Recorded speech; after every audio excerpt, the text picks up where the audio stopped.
Jamie Foxx.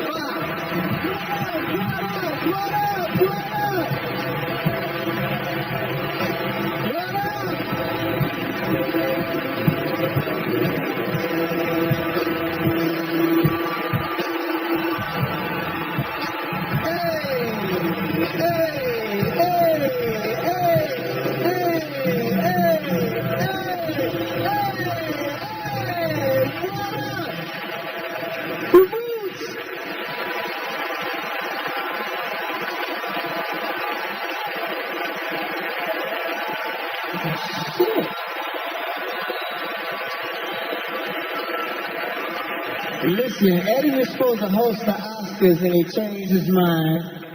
Cause you know, he just do that type of shit. So before he changed his mind about this shit, cause he was on his way out, you came in, you know what I'm talking about. He said, this shit is too weird. I don't like all this shit. Ladies and gentlemen, before I bring him out, I need you on your feet right now. I need you standing on your feet. None of that 47.5% tax bracket acting shit in here. Let's act like we just got some money in our pockets and we're about to bring out a man who is a legend. He's the reason that Keenan and Chris Rock and Arsenio Hall, Samuel Jackson, you have your own shit. You're the reason for all of us doing this shit. Eddie!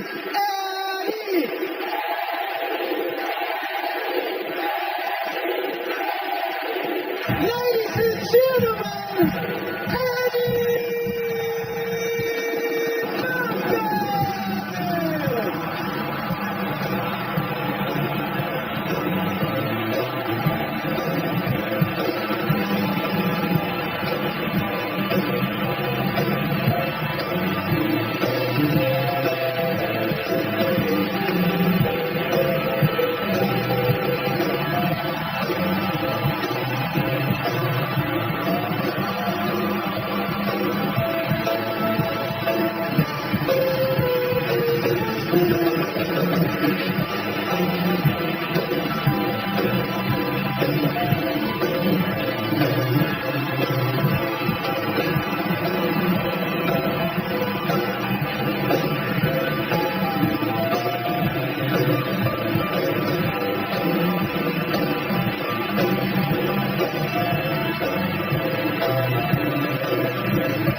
We got more show to do.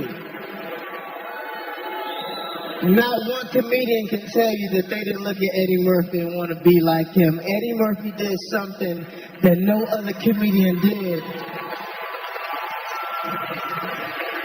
Eddie Murphy told jokes so good, he started looking sexy. It was crazy.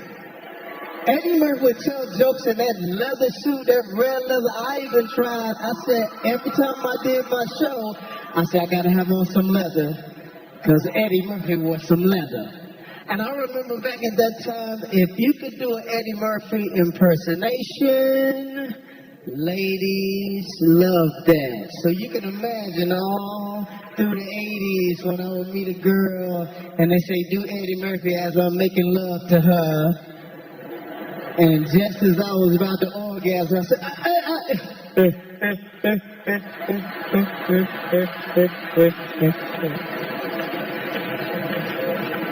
ladies and gentlemen, Eddie Murphy.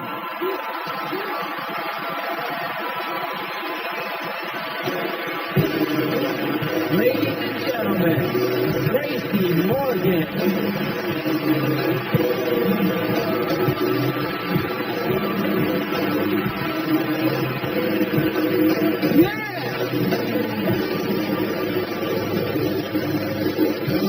Lemonade, that cool refreshing drink. I always wanted to say that. I'm here tonight to pay tribute to my comic hero, Eddie Murphy. Right there. He's the one that made me want to do comedy. Now, especially when he wore the red and white Pumas, I've seen it. And he's the biggest and the brightest star Hollywood and comedy will ever know. A lot of us wouldn't be here without him. We all want to work with him, and we all wanted to be him. And you know that. Now, he was the Michael Jordan and Ali of comedy, the greatest of our generation. I mean that from my heart, dude.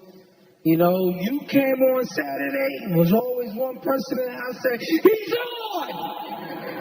And we was all there, one TV in the house. We was all there. He's so bad.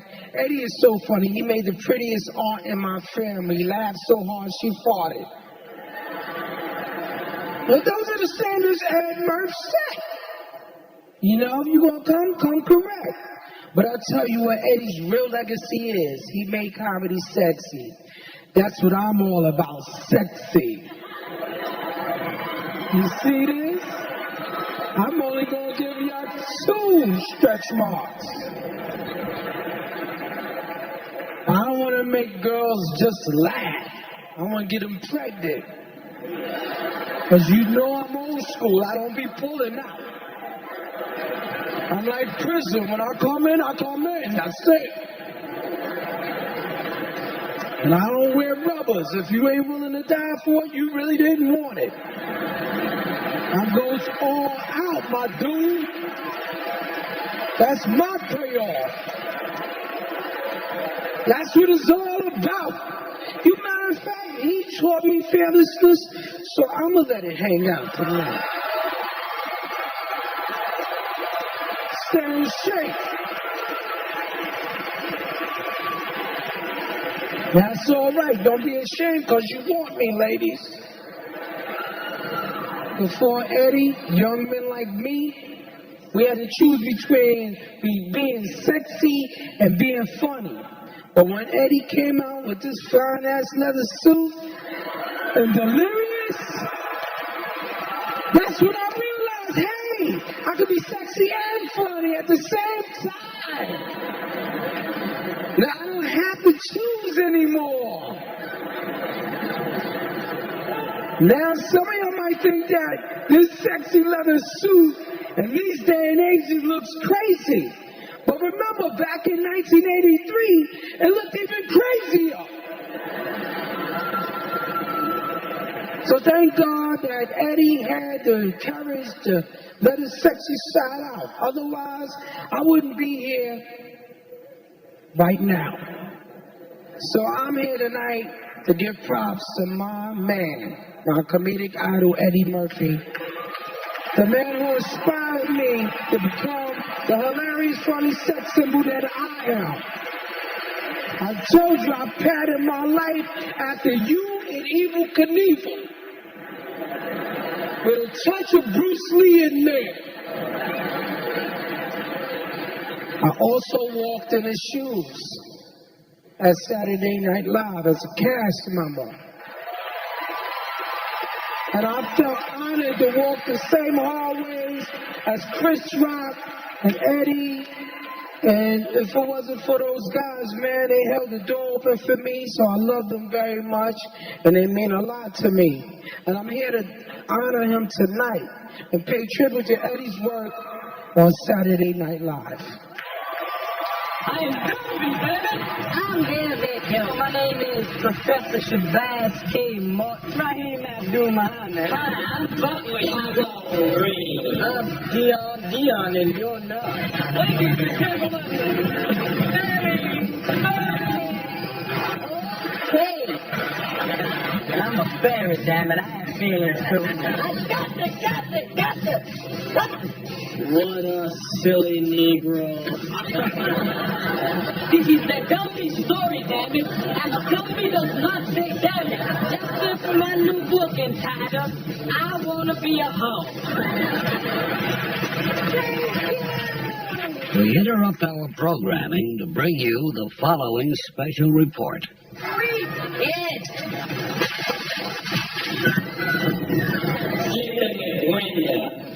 Break your neck. In his house, I start to wreck. Got no reason. What the heck? Keep my landlord. Keep my landlord.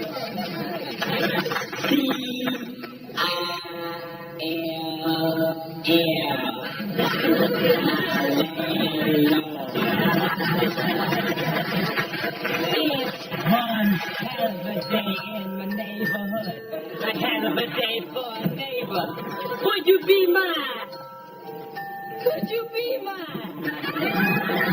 I hope I get to move in your neighborhood someday. The problem is when I move in, y'all move away. Some smoke. You bring the stash, go drive us to the throat. Will you be mine? Won't you be mine? Won't you be my neighbor? Hello, boys and girls. We're all alone again today. You know why? My wife walked out on me. Isn't that nice? I'm so glad the bitch is gone. A black man named George Washington Carver developed a new method of soil improvement through crop rotation. So I messed up. Shut up!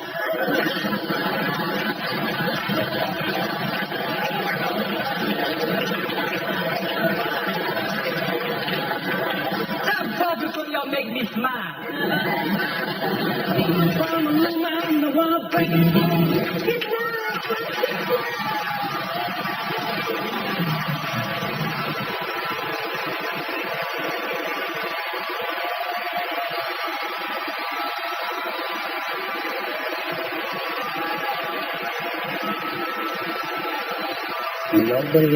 Nobody is like combined cool with funny like Eddie Murphy. Nobody. He is part of the cast that I grew up on. Definitely beyond an influence and an inspiration. You're really going to ask me that question, like, what's his greatest moment and everything like that? They're all freaking great. Mr. Robinson's Neighborhood, I remember my parents laughing incredibly hard when he said, this is how I answer the door in my neighborhood.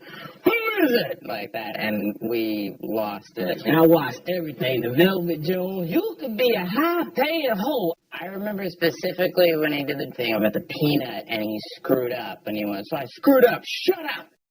And it just made you love him, because you're just like, no, I'm the shit. I have an 8x10 somewhere, I think in my folks' place, that is supposedly signed by him, and it just said, Jason, be free, Eddie Murphy. I already was free, but it certainly drove the point home. I walk past his picture every day, and I see it. He got a fro, and you see the gap. And it also looks like he was having a lot of fun. Hold on a second here. It's my cell phone.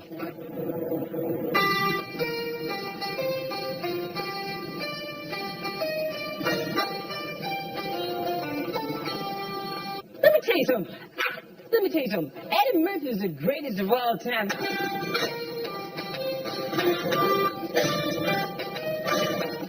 Sex or chocolate? He's funnier than us. He's cooler than any of us. He's got more money than any of us.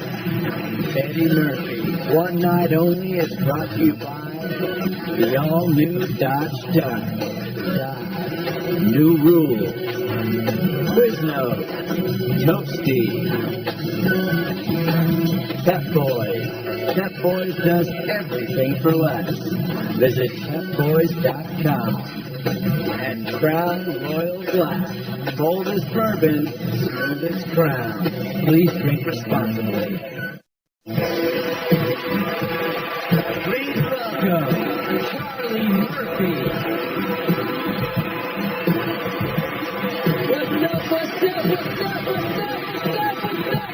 What's up?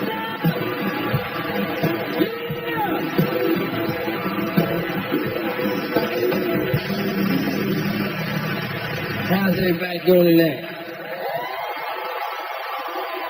Oh, man, well, I am glad to be here, man. I am so glad to be here. I want to say for myself and for my mom who's in the back, and I know she's having a great time. Thank all y'all for coming tonight, man. Thank you. This is a tremendous honor, you know. What I'm going to do tonight is I'm going to take y'all back, because, you know, everybody in here is kind of familiar with, you know, Eddie's career, you know. I'm sure of that. What y'all ain't familiar with is the fact it was a career before that. The Eddie Murphy as a kid, the Eddie Murphy, the brother. Because people ask me all the time, what was it like growing up with Eddie Murphy? And I always say, just like it was growing up with your brother, but that's not the truth. See, it was different. See? I remember when he was a little boy, him looking at the TV and saying, when I grow up, I'm going to be on that. And when he said he was going to be on that, there wasn't nobody black at the moment on television. So, of course, the whole family was looking at him like he was crazy. We didn't know, see? He was already a comedic genius in the making. We didn't know what was in our midst. As we were growing older, me and Eddie used to engage in what we call snaps, jokes, or whatever, you know, about each other. I didn't know that I was engaged in a snapping contest with a comedic genius.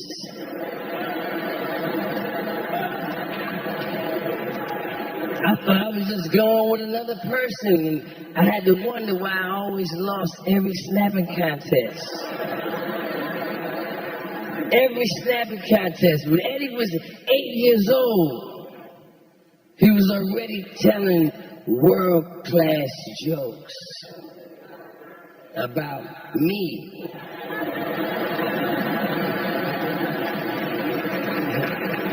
We have a little rivalry.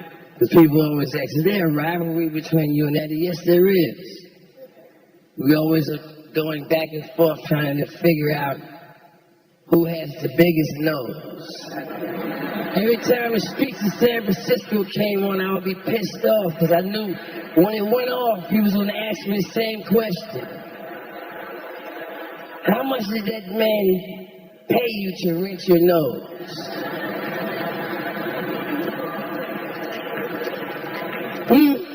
When he was 9 years old, we got into a snapping contest.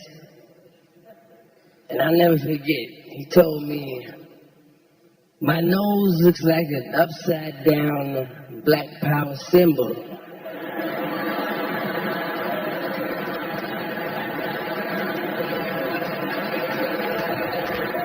That joke still works to this very day. So as you see, he was a genius all the way back then.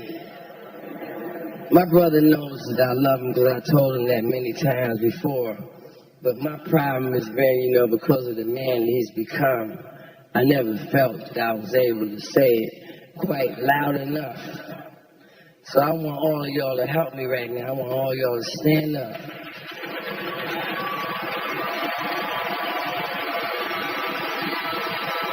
I love you, man. I love you. I love you. Thank y'all, thank y'all, thank y'all. Eddie, Eddie, Eddie.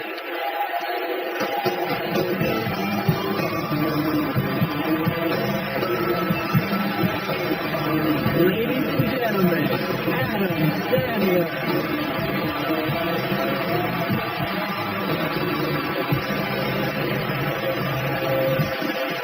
Thank you. Thank you so much. Thanks a lot. So happy to be here to talk about the great Eddie. Sorry about the way I'm dressed. I really am. I was going to wear a suit, but Tracy took it. So, that bastard. Okay, I'm going to read it from here, all right? I wrote this. Okay, here we go. I'm a little shaky. I'm nervous, Eddie. I love you. Now, here we go. I am Adam Sandler. I'm here to talk about one of the most legendary stand-up specials of all time, Eddie Murphy's Delirious. Yeah, baby. In 1983, when Delirious first came out on HBO, I was a sophomore in high school. I couldn't believe how funny, cool, and badass one man could be on stage. As I watched, I said to my father, I want to be that guy when I grow up. My father said, you can't, you're not black. My mother said to my father, as far as you know. Then she winked at me. The jokes and the funny stories from Delirious took the world by storm. The next day, you could not walk down the halls in my high school without hearing Goody Goo Goo Lemonade. Now that's a fire! Everybody on the planet wanted to be Eddie. And now, 30 years later, everybody still wants to be Eddie.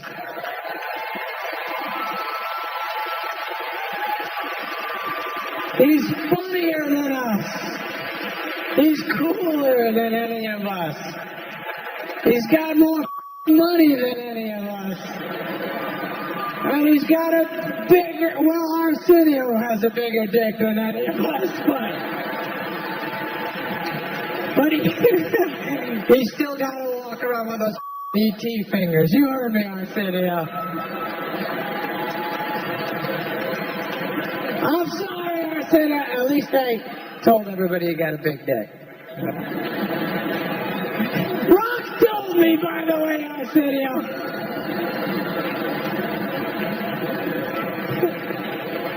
Alright. But back to me wanting to be Eddie. The truth is I wanted to be Eddie Murphy so bad that I tried to do everything he did in his career. I started doing stand-up at the world-famous comic strip in New York City like he did. I got on Saturday Night Live like he did. I got the same manager like he did. And then when I became a big star, I fired the same manager like he did. And, I love you, Richie, and so does Eddie. But that manager actually said to me the same thing he said to Eddie, but he changed the racial slur to an anti-Semitic slur. So now look at Eddie. All right. Delirious changed comedy forever, and with it, Eddie, most importantly, broke down a giant wall and taught so many comedians in this room tonight. But I watched it this week. It's insane how great it is, and just sit back and enjoy this. This is the best. All right, right. Way to go, Eddie. Thanks for everything, man. Eddie did it just away. He broke a lot of rules. That was rock star comedy. I've never seen nothing like it since the day. Lord, my friend, how would you like to me up the ass? I know you want to me, Norton. And you know that I know that you know that I know that you want to me. Now I'm going to bend over. And when I do, start.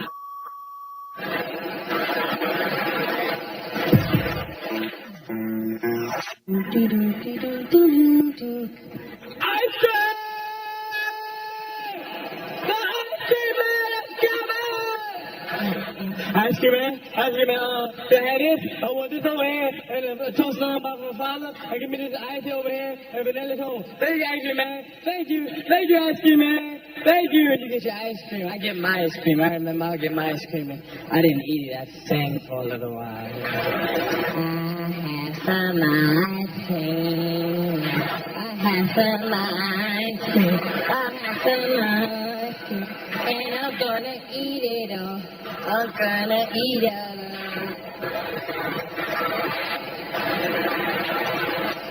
The ice cream be running all down your arm and shit. Yeah. Ice cream. No, only one kid on the side didn't get no ice cream. The kids don't care. They go, you don't have no ice cream.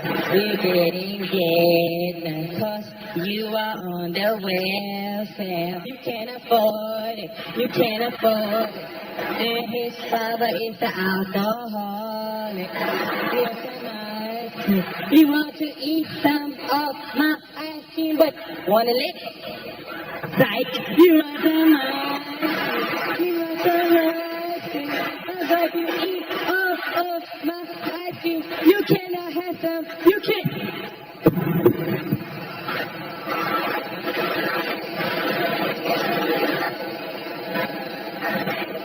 You dropped your ice cream.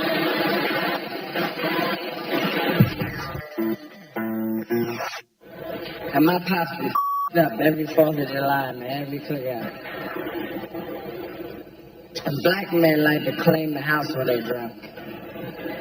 Men, period, I think, man, like to just claim their house. They want you to know if you drunk and if they drunk and you in their house, that it's their house. My father stand up in the middle of the cookout and say, it's my house. You know what it is?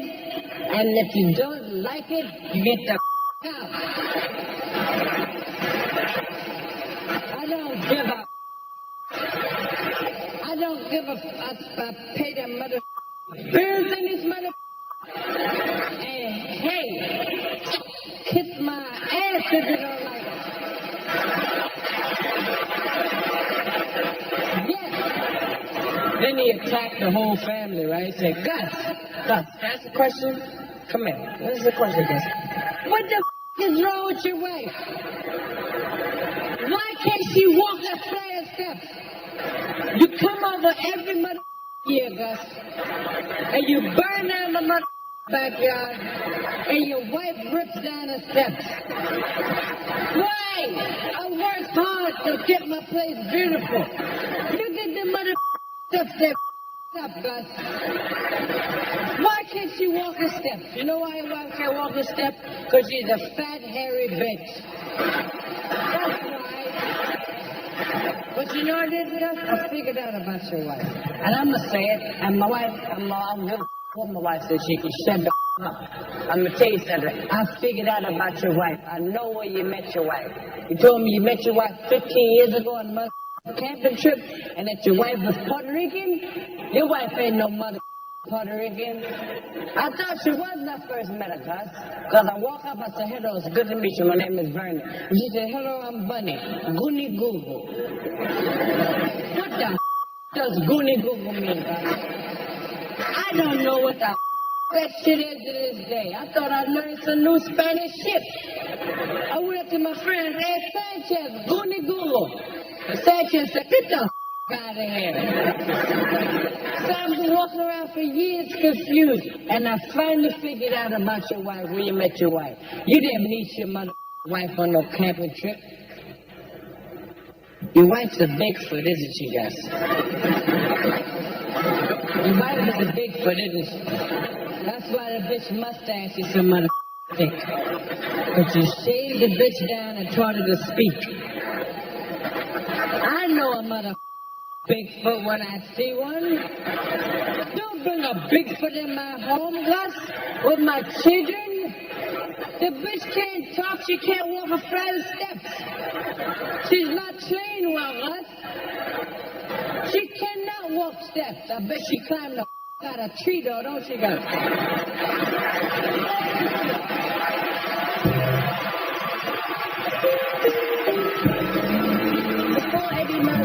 Easy to put my legs, my trousers. He is the Rosa Parks of tight trousers.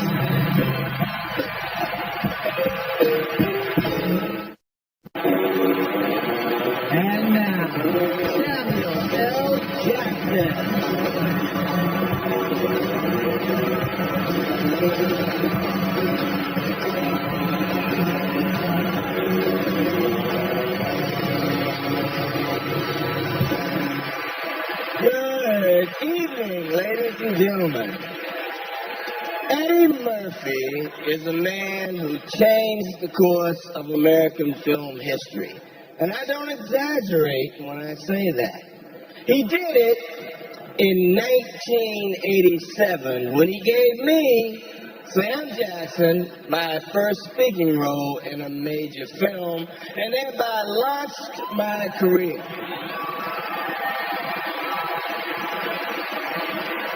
If it weren't for Eddie, we might not have all the wonderful films that I've made. It all started right here in a groundbreaking dramatic role.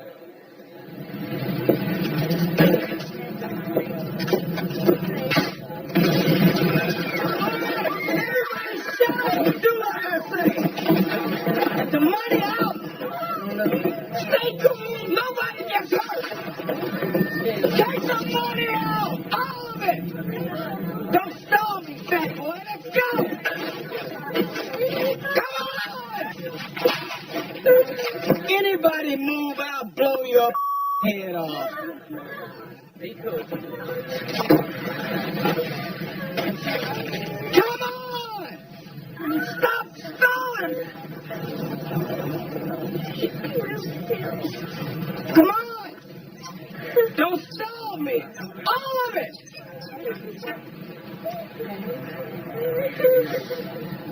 Excuse me for a moment.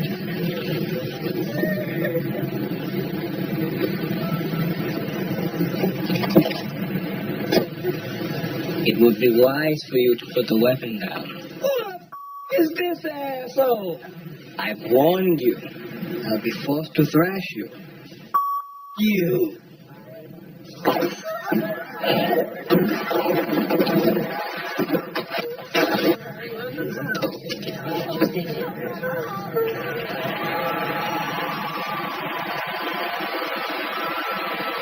I wish I could tell you some funny story about how I was first introduced to Eddie on the Coming to America set, but actually, I never was.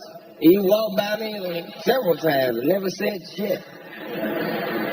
Except when he was thumping my ass with that broom handle in front of the camera. And I've always hoped that he would get cast in a Star Wars film so I could pay him back with a lightsaber. This was around the time Eddie had first appeared in the Guinness Book of World Records. He appeared in 1987 after making Raw. He was cited for using the word the most times in a film.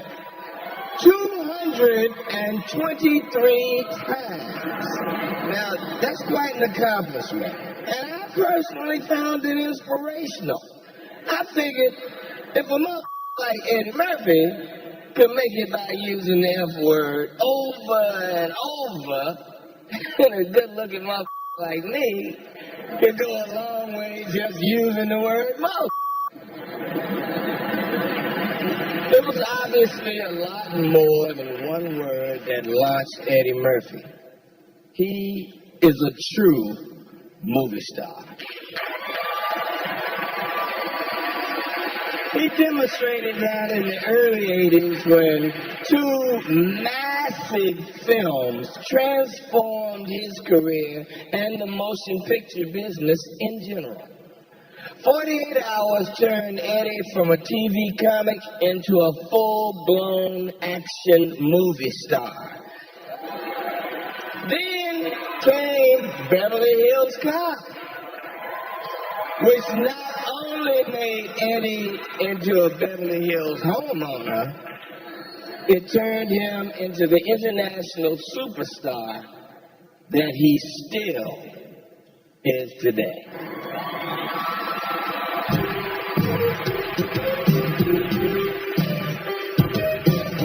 Don't you think I know that if I was some hot shot from out of town that pulled inside here, I'd be the first one to get a room and I'd be upstairs relaxing right now. That's in town to do an exclusive interview with Michael Jackson. I was going to call the article, Michael Jackson is sitting on top of the world, but now I think I might as well just call it, Michael Jackson can sit on top of the world just as long as he doesn't sit in the Beverly Palm Motel because there's no niggas allowed in there.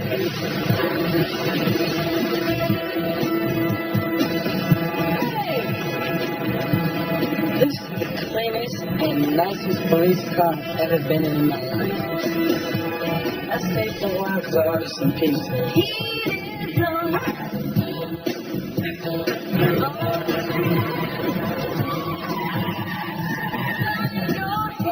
You put this in a good spot, all the shit into my pocket.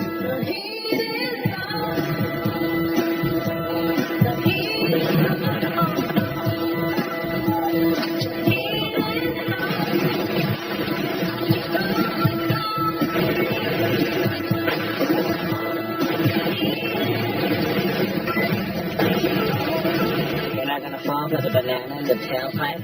You should be more natural, brother. Look, man, I ain't bought up on no banana in my tailpipe. It's a natural product.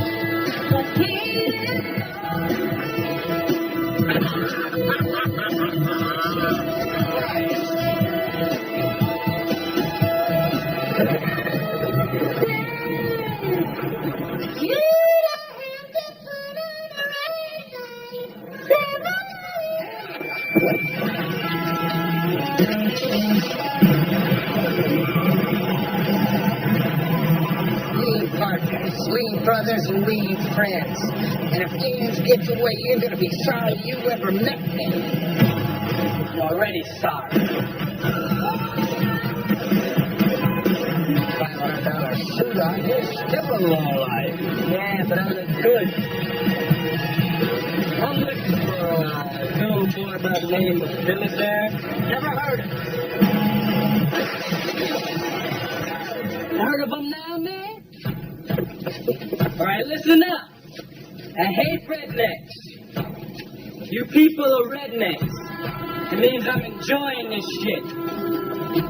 I'm trying to cock-bar you. You know what I am? I'm your worst nightmare, man. I'm a nigga with a badge. That means I got the mission to kick your ass whenever I feel like it.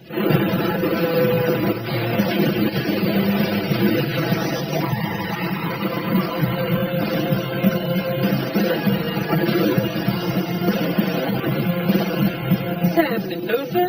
I'm sorry about the door, man. Did that hurt? It looked real painful when you slammed into it.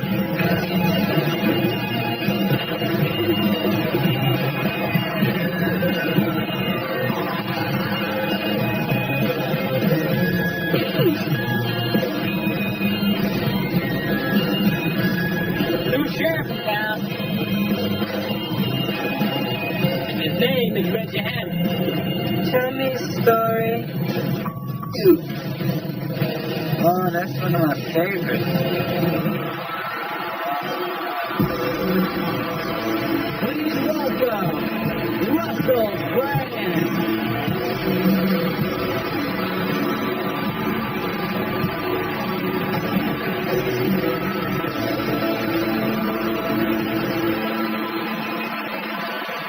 Good evening, everybody. Yes, good evening, thank you. I've come here from England to honour the great Eddie Murphy. Eddie, thank you. I'm honoured to be incorporated here. As an English person, I'm automatically the most white person that will be involved in these proceedings, and that is an additional honour. I've never worked with Eddie. I'm simply a fan that has come here to say nice things. When I grew up in England, I was a child. This isn't a necessary detail, as a matter of fact. But the most famous people in the world was Eddie Murphy, Mike Tyson, Michael Jackson. I thought that America was just a powerful country of incredibly talented black people forcing extreme talent onto the earth. I met Eddie recently. I've never been more honoured to be called a mother. He said, "You're a funny mother." Eddie, these are the things that I want to say to you. Oh man, you're incredible. I was allowed to get into Eddie Murphy's house recently. There was a lapse in security. I got right in there. It was amazing. He lives in a castle. And where else ought the king of comedy live but in some glorious palatial home? He has bowling alleys in his basement. He's come from nothing to bowling alleys in his basement. Not only has he taught us that it's possible to be sexy and a comedian, and I never thought that would have been possible when I was a little girl growing up in England, watching that man vibrating in leather, some puckish force, some new entity, trickster god energy flowing right through him. He made it possible. This is unthinkable now in enlightened times, but before Eddie Murphy, a comedian could not wear tight trousers. He is the Rosa Parks of tight trousers.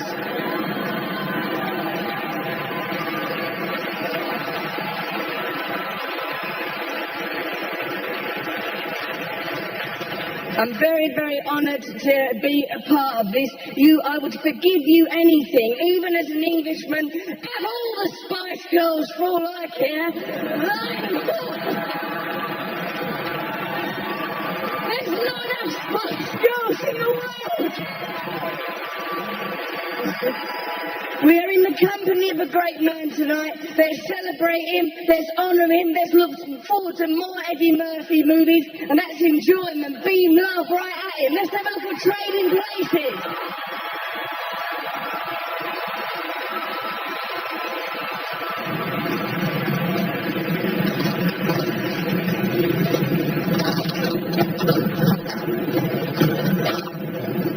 Who's that? Who's that? What you want? Police. We've had some complaints about con men pretending to be blind and crippled. Oh, I'd love to help you, man, but I ain't seen nothing except on that landmine in Vietnam back in '72. It was rough. That tape. You were in so were we. Where? I was in Bang Bang, Yangon. I was all over that place, basically. A lot of places. What unit were you in? I was with the Green Beret, Special Unit Battalion, Commando Airborne Tactics, Specialist Tactics Unit Battalion. Yeah, it was real hush-hush. I was Agent Orange, that was my name, Agent Orange, Special Agent Orange, that was me. Airborne, huh?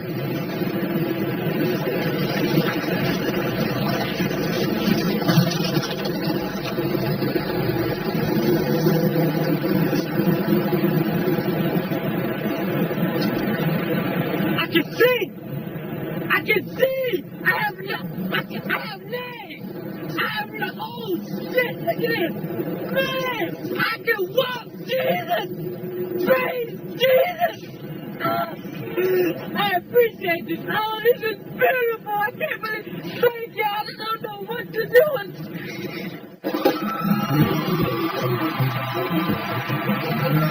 And about 3 weeks in, I got my first white girl. Crown Royal Block congratulates Eddie Murphy and celebrates his groundbreaking comedy career. Eddie Murphy, One Night Only, is brought to you by Crown Royal Black. Boldest bourbon, smoothest crown. Please drink responsibly.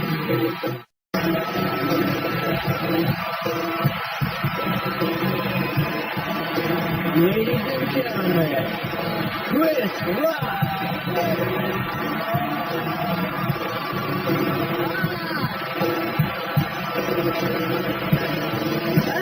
Yes, ladies and gentlemen.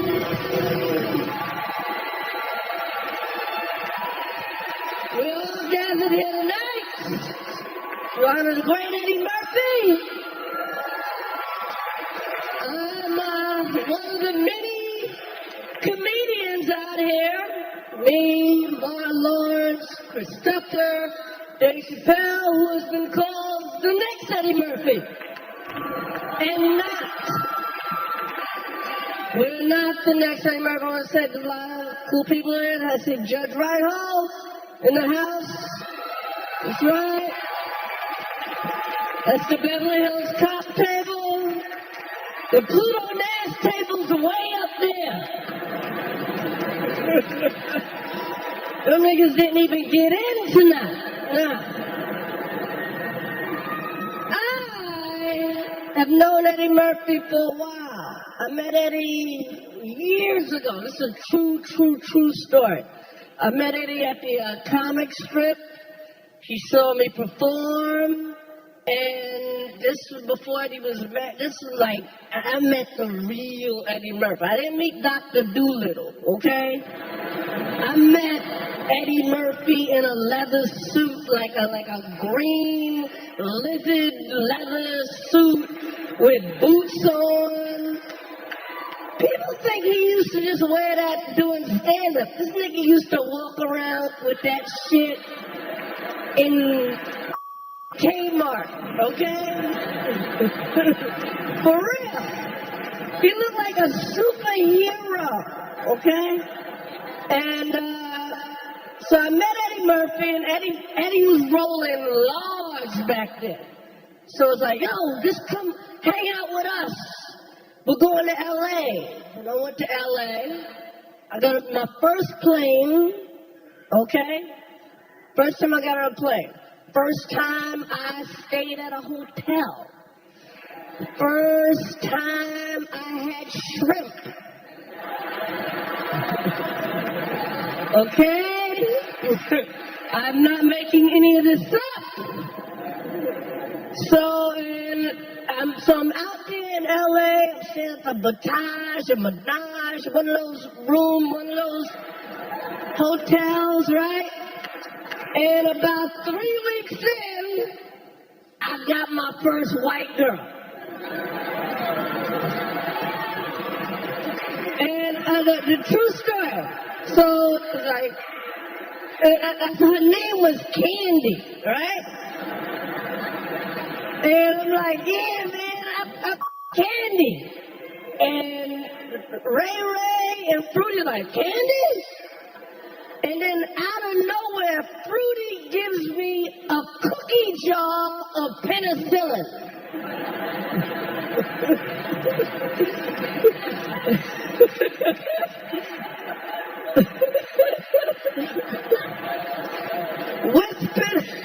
This is before AIDS or anything.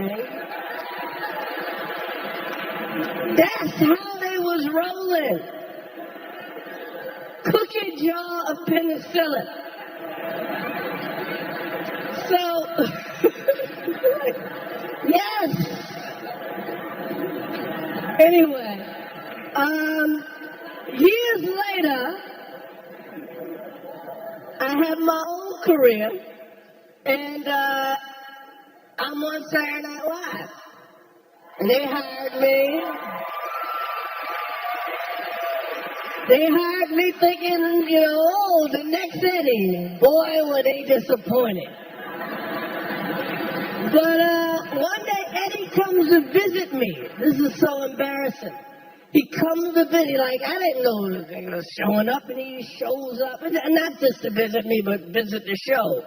And he comes by my office, and I still had my Eddie Murphy poster up in the office. And Eddie's in my office wearing the suit from the same suit from the poster. So how gangster could I be? All right, I'm going to introduce this clip. We're going to have to watch Eddie Murphy, the great Eddie Murphy from Saturday Night Live.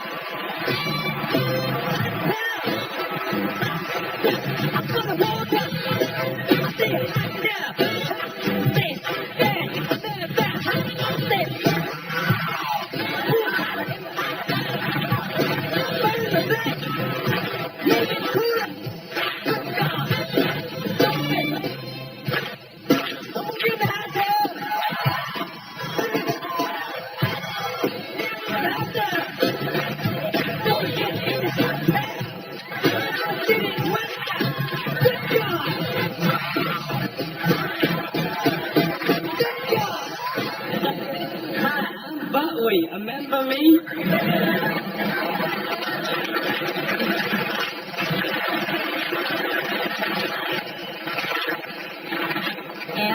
compile for you and your listening pleasure some of my favorite songs. It's all here on this unspectacular offer. But we sing. Take a whiskey.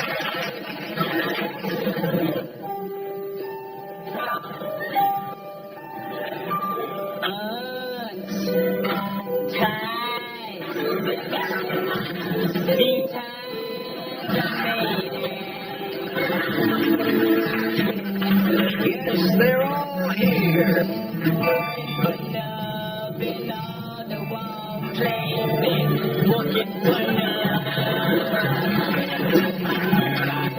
Once buckwheat sings a song, it's eternally his. It dies, dead it died, but stand on the diet.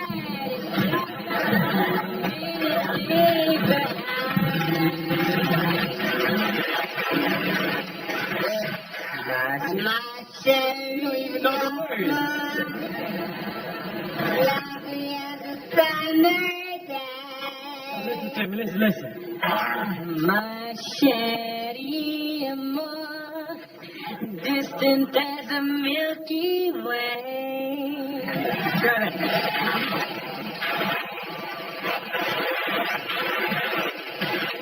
My shady amor, pretty little girl I adore. You're the only girl heart beats for. How to feel what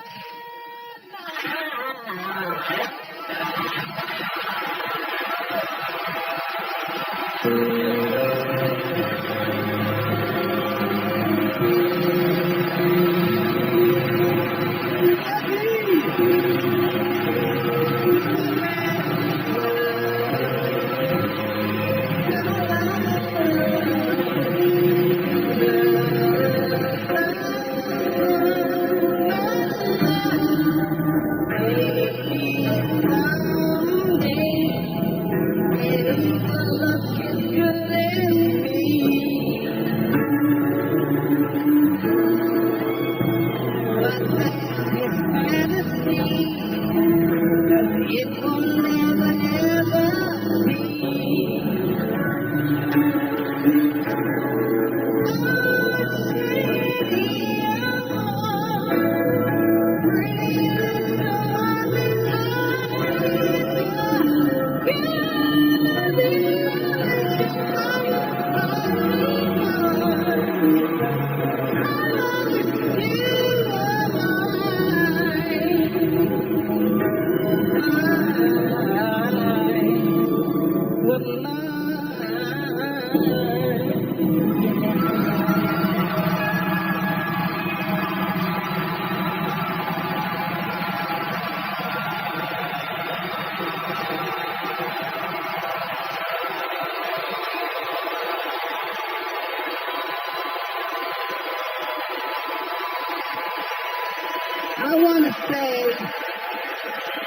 I want to say this to you, Eddie, sincerely.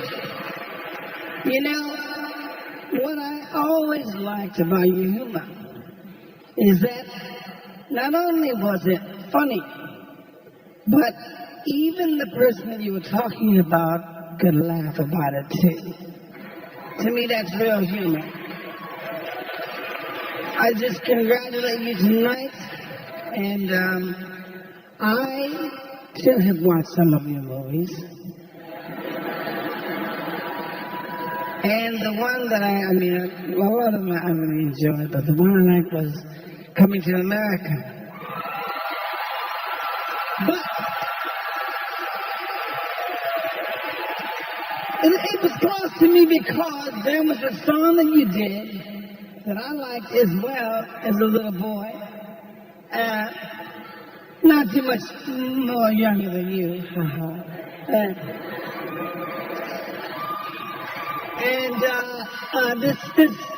This here, I'm still gonna have to play this instrument. It's a high pitch, you know what I'm saying? And this is a song I like when you did this, okay? So get it right. Someone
That blue cheese smell.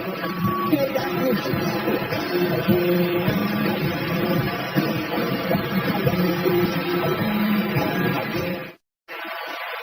That's why we gotta stick together. You gotta let me stay, please, please. Okay, okay.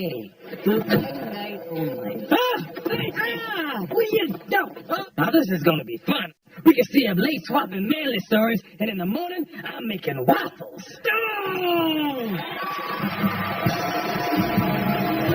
The CEO of DreamWorks Animation, Jeffrey Katzenberg.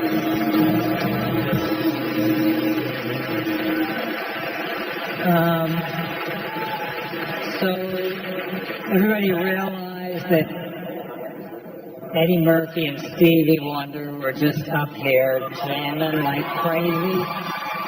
Wow.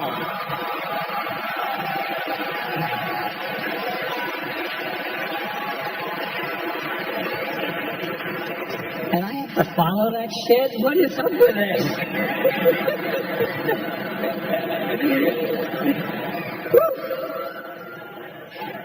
I actually feel very, very privileged to be a very tiny part of Eddie's early career. He and I met together. I was a young executive at Paramount and was lucky enough to have my star hitched to his star as he went on to make 48 Hours, Trading Places, Beverly Hills Cop.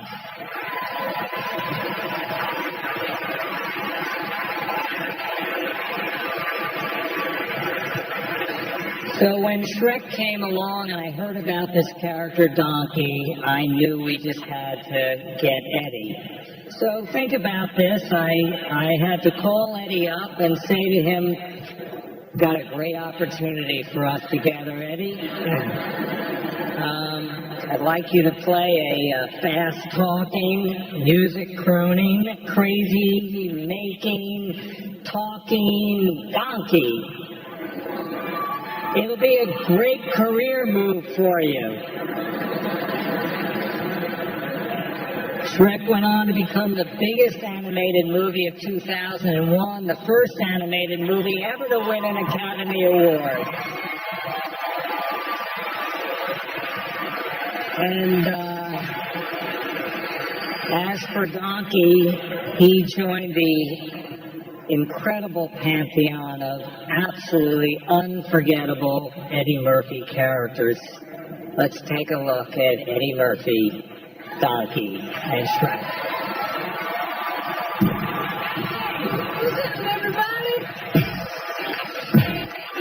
Donkey!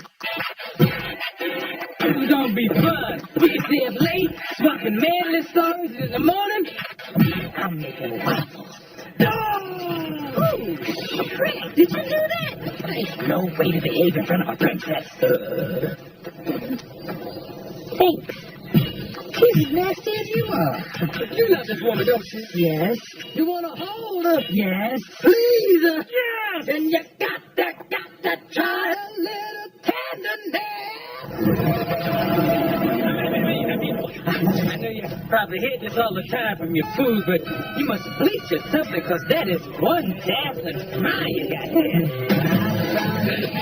Look, a little kind. Look out, sir. You got a piece. I'm obliged to accompany you until you have saved your life and you have spared mine. I'm sorry. The position of annoying talking animal has already been taken. Please eat my fake plants and send my hooks to my mouth. Hey, what's that?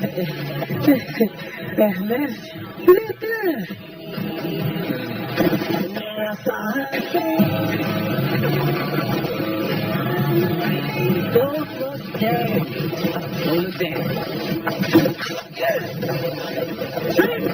I'm looking down. No, before this is over, I'm gonna need a whole lot of serious therapy. Look at my eye twitching. Oh, no, God, no.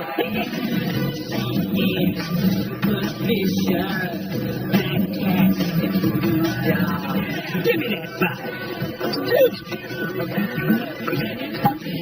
Donkey? You're dying, baby. What?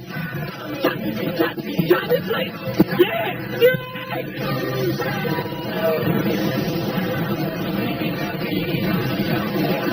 I'm a donkey on the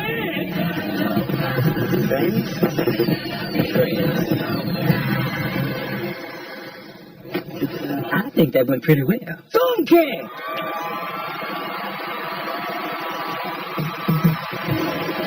Ladies and gentlemen, Keenan Ivory Wayne.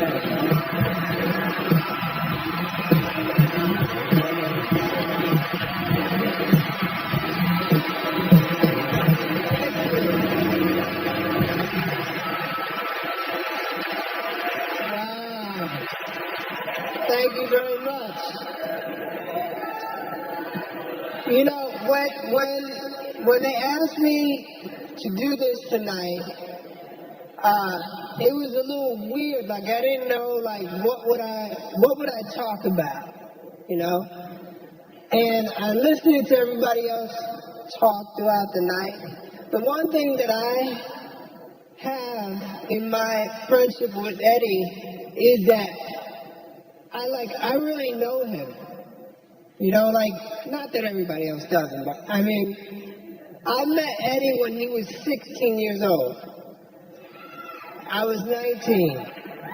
And he came into the Improv in New York. He had been working on Long Island and I had been working in Manhattan. And he had this swag about him. He was always like the coolest guy. Like he walked up to me and he goes, what's up, man? I'm Eddie Murphy. I was like, yeah. He goes, I thought I was the only funny black man in New York, but I guess there's two. And like stuck his hand out. And we've been friends since then. And, you know, as a matter of fact, the watch I have on right now, Eddie gave this to Rolex. Eddie gave this to me like 30 years ago. And I held on to it. In case I didn't make it, I always figured I could sell this shit and get some money for it, so. Okay, here's what's funny about Eddie. Like, you see it on screen. You see this, like, cool guy. He really is that. Like, that's not fake. Like, here in Hollywood, we go out to clubs, and it's different now. But back in the day, they wouldn't let brothers in clubs. No, they had like a 2-brother minimum, and that was it. And I remember we went to this club in Hollywood, and it was about 10 of us. And the bouncer was like, sorry, I mean, I know you're Eddie Murphy, but I can't let all of you in. I'll tell you what, I'll let 4 of you in. Eddie said, okay. He said, 1, 2, 3, 4. He said, y'all go in, tell every fine girl in there I'm having a party at my house. And he left. And 10 minutes later, the whole club left.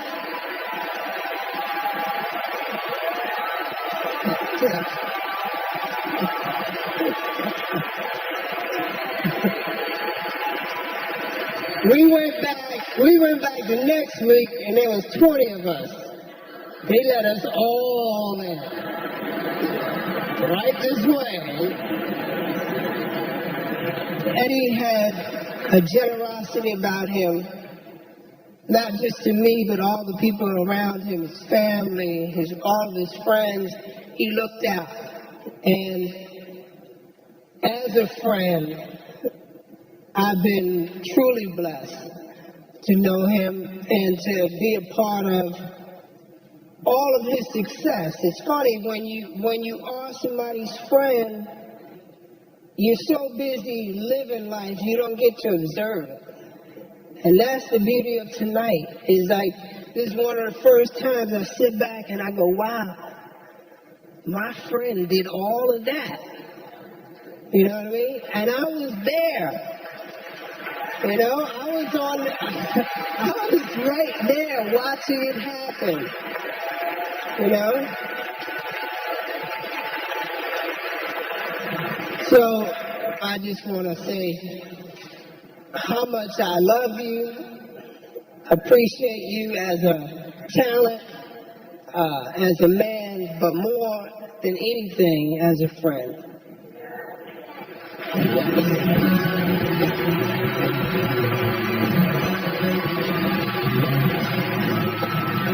And Sammy, put on, you have to catch you. Are you going to come over? We're going to dance for the people, because that's what they want. Are we going to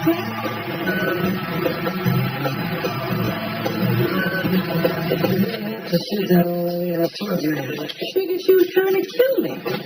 She wasn't trying to kill you. She was just trying to scare you. That's bullshit. The bitch pulled a razor out and was going to cut me with it. I usually kill somebody over some shit like that. I didn't want to talk about it no more. Fear up your age. You man.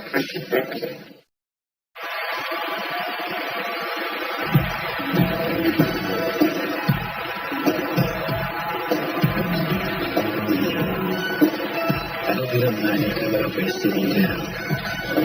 But I've been watching you all evening.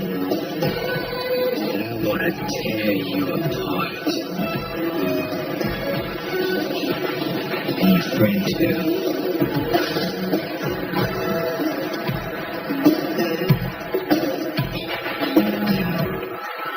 Please welcome Arsenio Hall.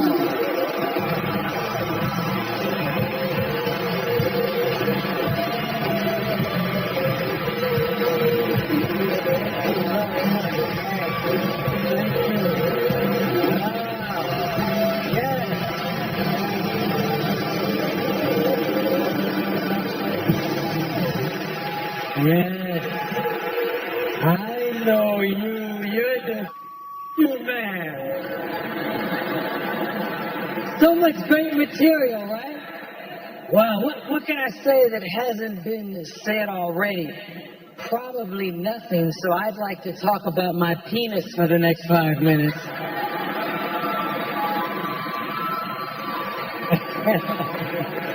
Yo, man, doesn't this feel good? We're having a great time. You loving this? Yes. Yes. You and I have watched shows like this. You showed me a special with Sammy Davis Jr. being paid. Yeah, wasn't that did you all see that? Sammy Davis Jr. They paid tribute to him, and the coolest part of it was Gregory Hines was dancing, and then he went over to Sammy, And it was the greatest moment in television. He handed Sammy tap shoes. And Sammy put on the tap shoes. Are you gonna come over? We gonna And dance for the people because that's what they want. Are we gonna tap? Right? I don't quite want tap, Oh, okay.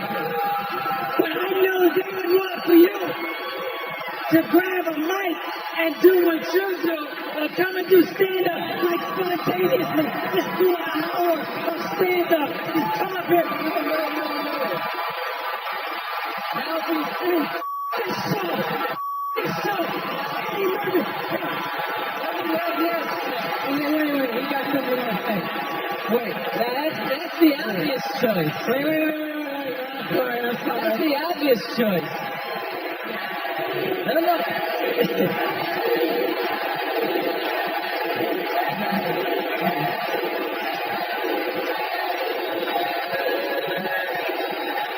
That's the obvious choice. He said that's the obvious choice. Yes, sir.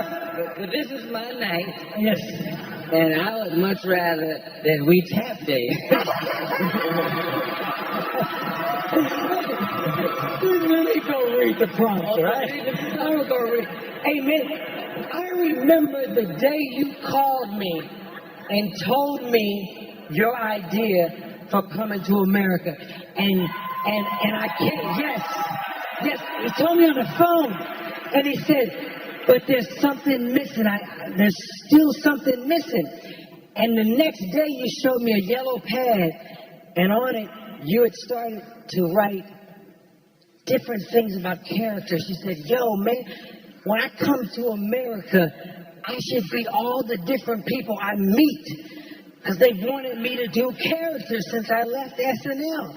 And that's how that whole thing was developed. And I wasn't for it. I was like, yo, man, you know, what's really important about your career is when you work, a lot of black actors who wouldn't work get to work. And if you do all the characters, they're not going to get jobs, right? So, I mean, I have to be devil's advocate.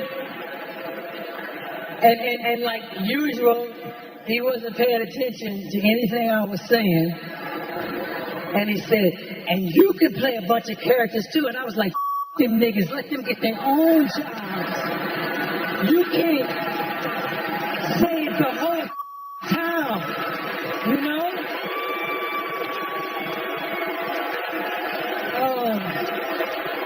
Let's do this and be everyone in America. Yes, indeed. The truth is, no one plays multiple characters better than Eddie Murphy. Correct? Yes. When you sit down and watch an Eddie Murphy movie for the first time, like Coming to America or Bowfinger or Nutty Professor, you find yourself saying, wait, he's all of them, he's all of them. And somebody who is a fan turns to you and says, hell yeah, he's all of them. All of those people. You're about to see an amazing montage of 19 different characters, all played by the amazing Eddie Murphy. Don't do it. Bring it back there. What about Rocky Marciano? There they go. Every time I start talking about boxing, a white man got to pull Rocky Marciano out there. He did Joe Louis' ass. You and you. Oh, Miss Purdy, you and Sherman have relations. No, Grandma. It's not like that, Miss Macaulay.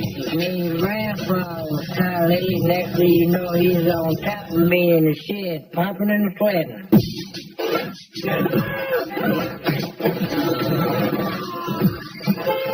Scientifically proved that you was a different my mate. I mistake. Would you be willing to show your naked rear end in a movie? Yeah, I guess so. Yeah. Excuse me. Are you wearing Vans? Of course I'm wearing I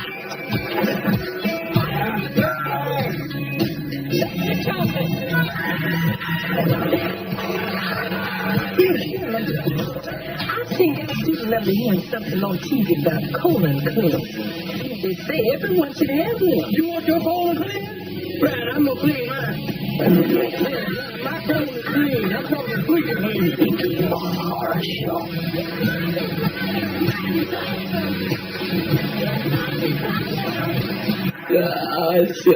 And cut.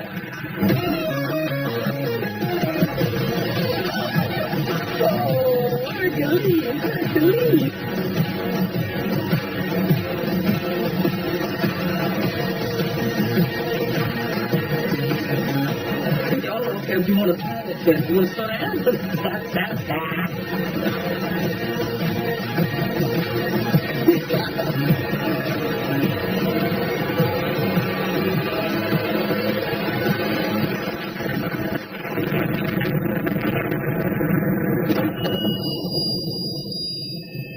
That's really good. Good and terrible. Wow. The LeBron James of comedy. You're the shit with extra butter, my man. God bless.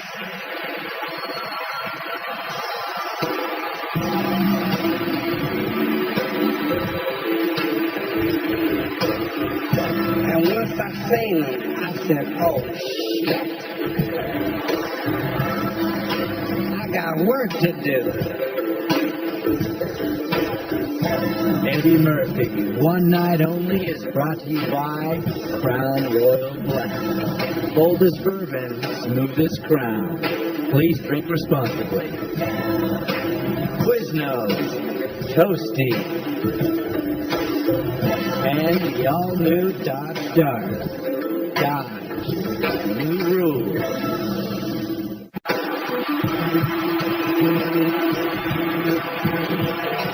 And now, Martin Lawrence.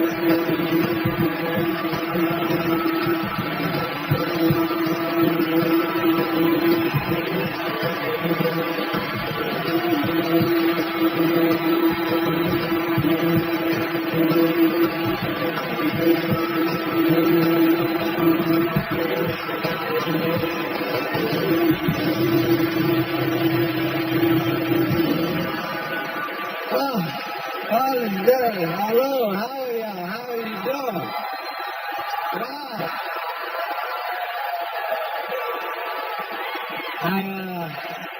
I remember the first time I ever seen Eddie in concert. He was at the Richmond Coliseum, and I was living in Maryland. I was a young comic. I thought I was high. I just knew I was doing my thing. And I drove 2 hours by myself to see Eddie Murphy perform at Richmond Coliseum. And once I seen him, I said, oh, shit. I got work to do. So I drove all the way back by myself, just in days, just doing this shit. I said, I can't believe it. I said, this has got to be the baddest man I ever seen. Then I got an opportunity to meet him. I said, I got a chance to meet my hero, the man. I seen him in a club, and I walked up to him. I said, hey, Eddie Murphy, I'm a big fan. I just want to say hello. I was wondering if I could take a picture with you. And in true Eddie fashion, he said no. Do you remember that? You don't remember. So I took a picture with Robert Townsend.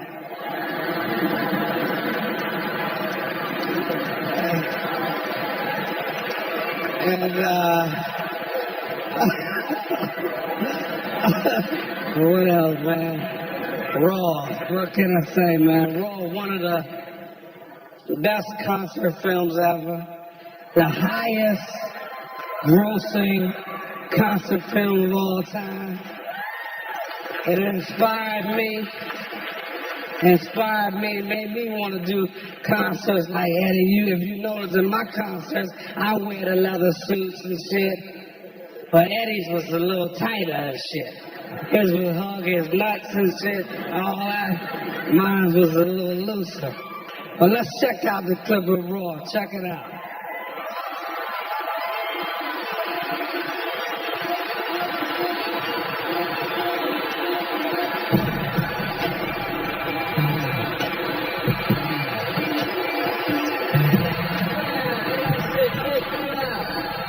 You watch the Bill Cosby show?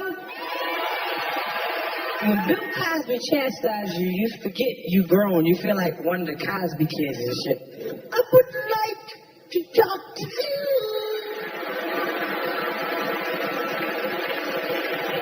about some of the things that you do in your show. I saw a man, I called Richard Pryor's house up. I said, yo, Richard, Bill Cosby just called me up and told me I was too dirty. He well, tell Bill I said have a Coke and a smile and shut the up.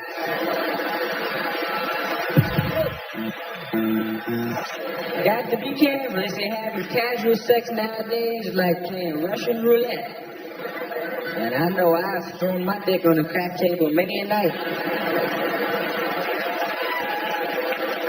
You're Miss Right. You be gambling every time you do it. You gambling with your dick. Say, come on, I need a woman with a mind. I need the perfect person. Come on, now, give it to me. I need somebody perfect for me. Come on, give it to me now. Oh, shit. Fat buck tooth fish. No, give my dick back. No, give my dick back. I'm gonna keep rolling. I got one more roll in me. Come on, here. I want the perfect woman now. Come on now. I want somebody with a mind, intelligence, a nice ass, and a body. Give it to me now. Oh, skinny cockeyed bitch. No, give my dick back. Give my dick back. Come on now. No, so be quiet. I'm gonna keep rolling. I know I just got to my last roll. Come on now. This is the last one. This is one for me. Come on, Miss Right. Miss Right. Hey, blow on this for luck, please. This is my last roll. Come on now. Here we go. Come on. Give it to me now. Oh, shit. Herpes. I cracked out. My dick is ruined.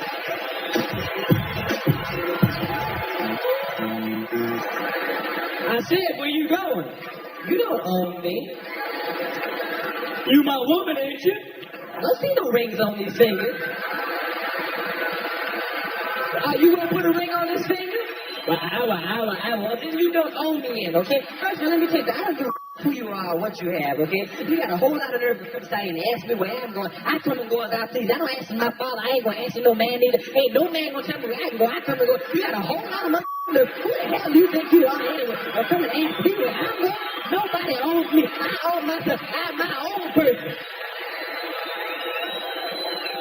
And we hear all that shit. Okay. Where you gonna be? I'ma be where I'm at. You don't own me. You don't. You don't own your woman. Wait till you gonna put a ring on my finger. That shuts you right up. You say, okay, but you don't. I know you spend a lot of your money on your woman, and I know you go to the movies, and you go to get the ice cream and the candy and the flowers and the anklets and the bracelets and to help her get some clothes, and you spending all your money on shit you would never spend it on, but you don't own her. So theoretically, that pussy's on lease. And you're leasing the pussy with an option to buy.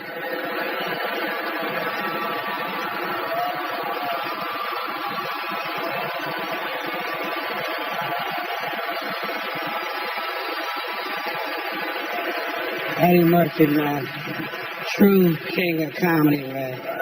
You are a blessing to us, man, for us to have you, and just to, have this time to let you know, and for me to be a part of it, to honor you. You more than deserve it. As well overdue. And I told you when we were doing life together, I said, hey, you got a friend for life. And I mean that, and I love you, my brother.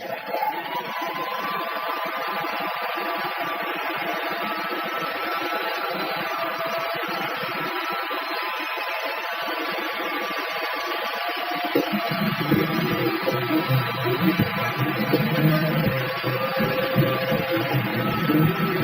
heard this boy say, Hey, Murray, yeah, I love Eddie Murray. I love Eddie Murray.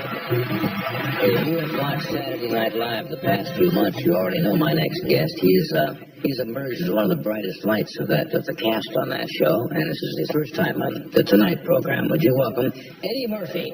Eddie?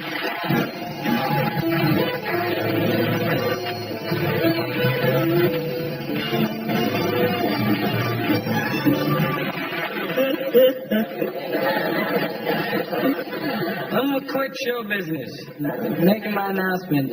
I'm gonna become the Secret Service man. It's the truth. Because they have no black Secret Service men. And we would make better Secret Service men than white people, truthfully. Because we're more menacing. We are. See, we have a different rhythm to us. We see somebody that looks suspicious, we just walk over to the guy and say, "Excuse me, man, you crowding Mr. President."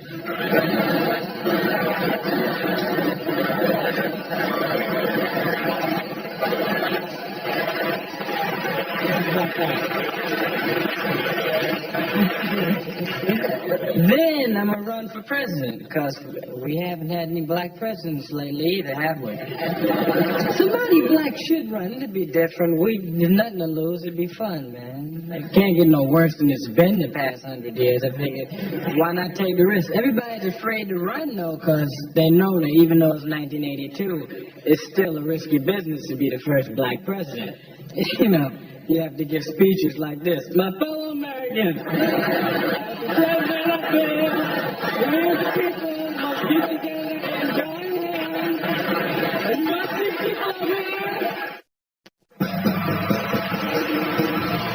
please welcome Tyler Terry.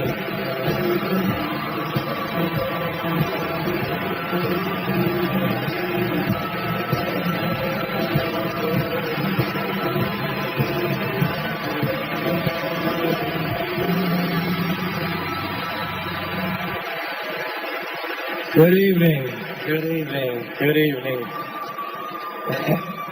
Mr. Eddie Murphy, Mr. Eddie Murphy. I don't have a teleprompter. I just wanted to come out here and speak from my heart. When I was asked to do this, two things came to my mind.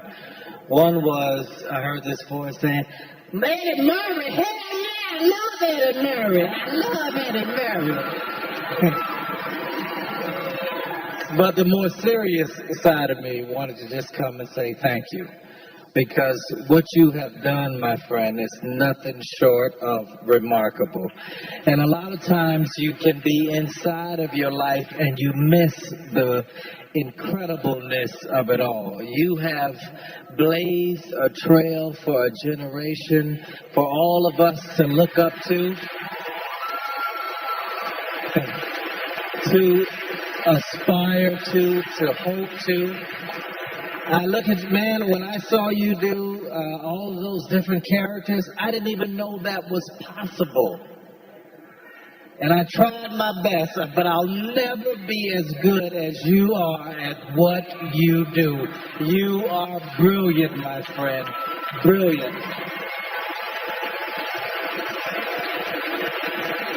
It is, as I look at your mother and your family, it is my prayer and my hope for you that all the laughter and the joy that you brought to everybody in the world, that it comes back to you and your family a millionfold. You 100% deserve it. You are one of the biggest stars in the world. You are a comedic genius. And listen, he's a virtuoso. So what happens is, if he wants to switch it up, he does. So you're watching him and all his comedy, you're enjoying yourself, but then he'll switch it up and he'll do something like play James Thunder Early in Dreamgirls. And now, Let's go get this money now. You can take your way to the top, right down. Try that part right there, baby. Round and around, clap your hands.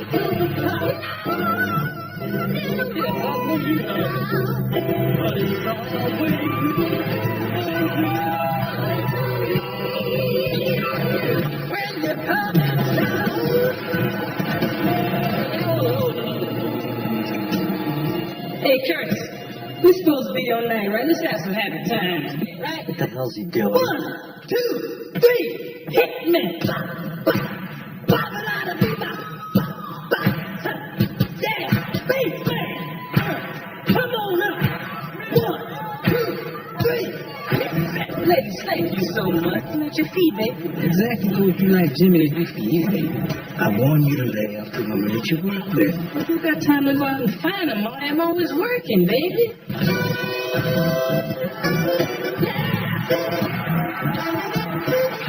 Oh, this man is handing me a line of crap. Hey, Curly, let's rock. But Jimmy Curly got a hole in the heel. Mercedes Benz, house with a blue, got lots of friends. But Jimmy won't know. Jimmy won't know. Jimmy won't, Jimmy won't, Jimmy won't. Who was the first one to wear shiny clothes? Little Rich. That was me, baby. I started that. You remember that burgundy jacket I had with the bolt lighting on the back?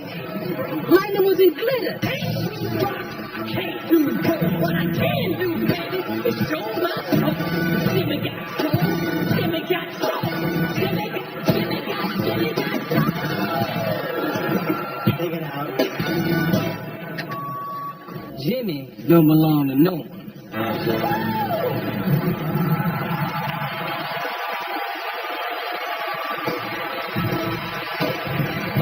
Please welcome Brett Ratner.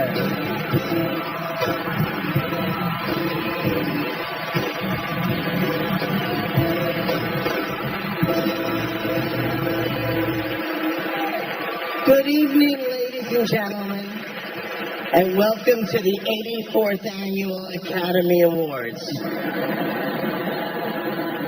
Oh, I'm sorry. My bad, Eddie. I'm sorry. My bad.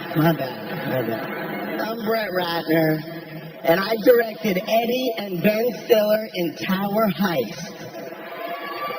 Thank you. Which was like a dream come true for me. Let me explain.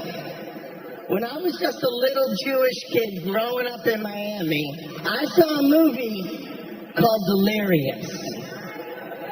I had never seen anyone as funny as Eddie before. He made me want to be a director just so one day I could work with him. And then I saw the movies, guys. I saw 48 Hours. I saw Beverly Hills Cop. But the one thing that inspired me more than any of the movies, more than the stand-up, more than anything else, was this. Hit it, Questlove.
right. Before we wrap up the evening, I gotta say one thing.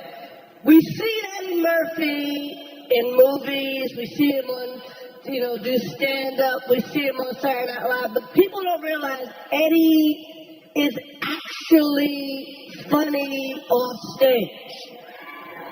People don't realize that every time there's a fight, there's a party at Eddie's house, and all the baddest comedians in the world get together, and people always go to me, who's the funniest one? And I grudgingly, I go, Eddie's still funnier than everybody. And here's my favorite Eddie story. Eddie, me, way before I got famous, I think it's Keenan, Arsenio, and 20 black guys at the China Club. A white girl runs up and goes, Eddie Murphy, I love you. You're my favorite of all time. I've never kissed a black man before. Please let me kiss you. May I please kiss you? And Eddie looks her in the face and goes, well, you can't start at the top. You gotta kiss one of these broke niggas first.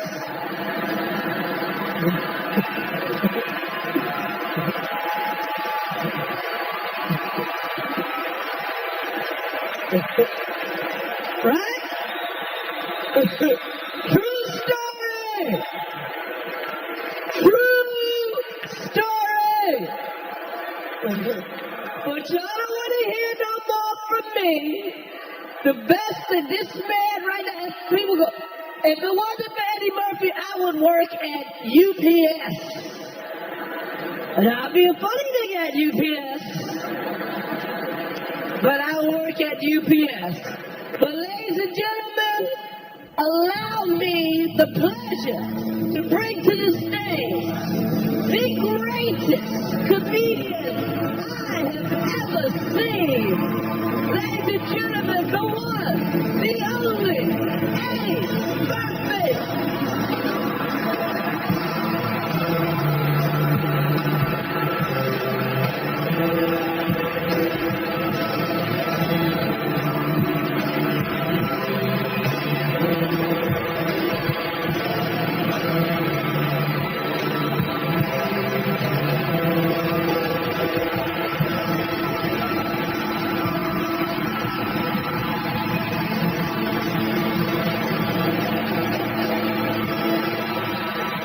Thank you so much. Thank you.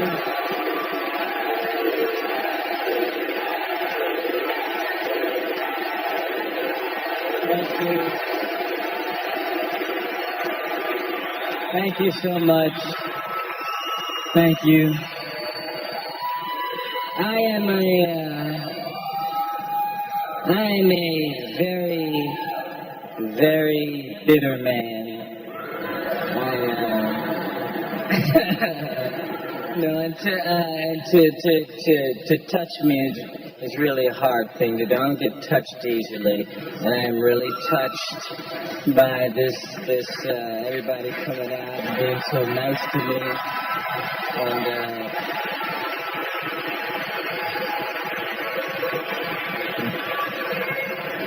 but this is really incredible, and I look down and see so many people that I've known for years and years, and people I haven't seen for years, and this is really a touching, moving thing, and I really appreciate it, and I love all of y'all, and y'all been sitting here all this time, and you know what it's like when you have something like this? It's kind of like, you know when they sing Happy Birthday to you? It's like that for like 2 hours, somebody singing Happy Birthday. And just keep hearing people say, Eddie is so wonderful, Eddie, and I am Eddie'd out. I'm Eddie'd out. So I know how y'all must feel, but thank you all for coming out and being patient, and I love y'all, and thank you. Appreciate it. Thank you. Have a wonderful night.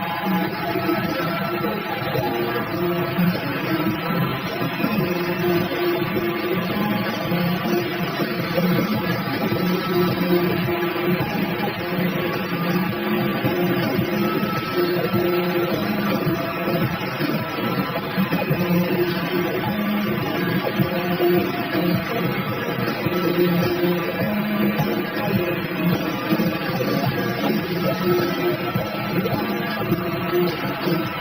you.